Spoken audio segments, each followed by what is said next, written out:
skincare mistakes we see in commercials that can ruin our skin. Almost all of us have some beauty products that we use every day, like masks, creams, and scrubs.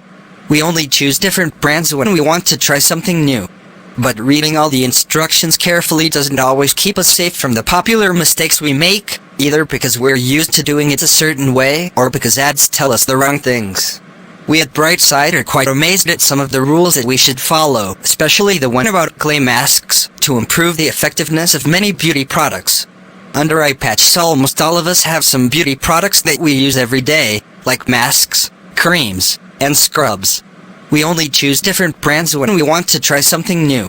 But reading all the instructions carefully doesn't always keep us safe from the popular mistakes we make, either because we're used to doing it a certain way or because ads tell us the wrong things.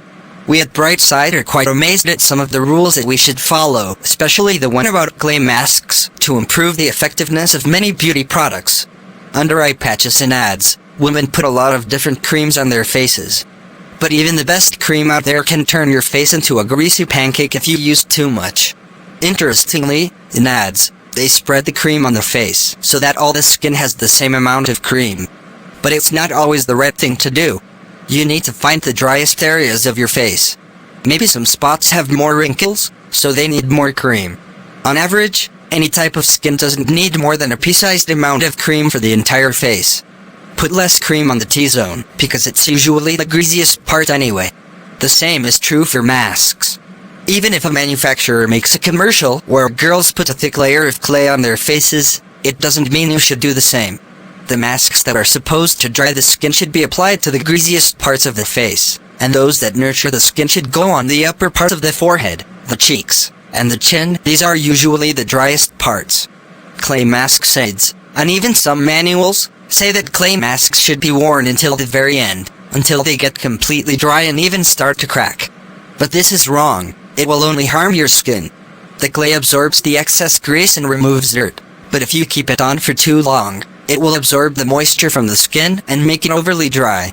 Also, dry clay will pull the skin, which might lead to the appearance of new wrinkles. So you should apply clay masks for 10 minutes, tops, and remove them before they get dry. Sheet masks. The main reason why sheet masks are so effective is that they cling onto the skin very tightly. It's better to spend more time removing all the wrinkles and to let the mask touch all the areas of the face rather than applying it quickly, ignoring all the bubbles. Another typical mistake people make is applying these masks without cleansing the skin beforehand. If you don't wash your face with a gel, the active ingredients in the mask will not get into the skin. It's better not to skip other steps. Tonics will prepare the skin to absorb the nutrients, and peeling will remove the dead cells that prevent the mask from being as effective as possible. And remember to read the manual carefully. Some masks are not meant to be used every day. Others should be kept on for a longer time than the standard 15-20 minutes, and some need to be washed off after you remove the sheet itself. Cleansing scrubs with aggressive particles damage the skin more than actually exfoliate it. To remove the dead cells, it's better to use acid-containing products. If you still prefer mechanical exfoliation, wear a glove and cleanse the skin. Another popular misconception is that oily skin needs the use of scrubs very often.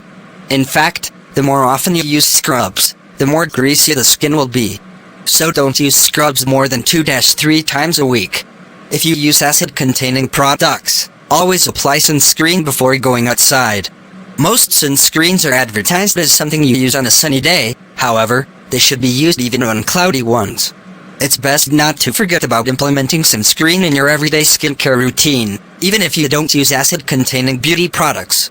This will help you avoid pigmentation and early aging. Remember that sunscreen should be applied about every 2 hours. Other mistakes: using too many beauty products in a row can be bad. Nowadays, there's such a wide variety of beauty products that we become tempted to buy and use all of them at once. But you should know that there are certain components that shouldn't be used together at any time. Also, when you use too many products at the same time, you might clog the pores and reduce the protective functions of the skin, even if all the products are very high quality. All topical products are effective with up to 0.3% of it getting absorbed into the skin, which means the more you add, the less effective each of them is. Rubbing the face too hard can be harmful. Cotton swabs and even regular towels can stretch the skin if you rub the face too much. The smoother the swabs you use are, the better they are for your skin. If you also use cotton swabs to apply skincare products, it's important to make sure the swab is very wet. It should just slide on the skin without stretching it. Not cleansing well enough can be problematic. If you're used to washing your face with the same motions all the time, there's a chance you aren't cleansing the upper part of your forehead, the area under the chin, and the ears well enough. So pay more attention to these areas. You sleep with your hair down. The grease from your hair and other products might get on your face while you sleep, and these products are not meant to come into contact with the skin on the face. So it's better for the skin if you keep your hair in a ponytail at night. What beauty products do you use every day? Have you made any of the mistakes mentioned in the article?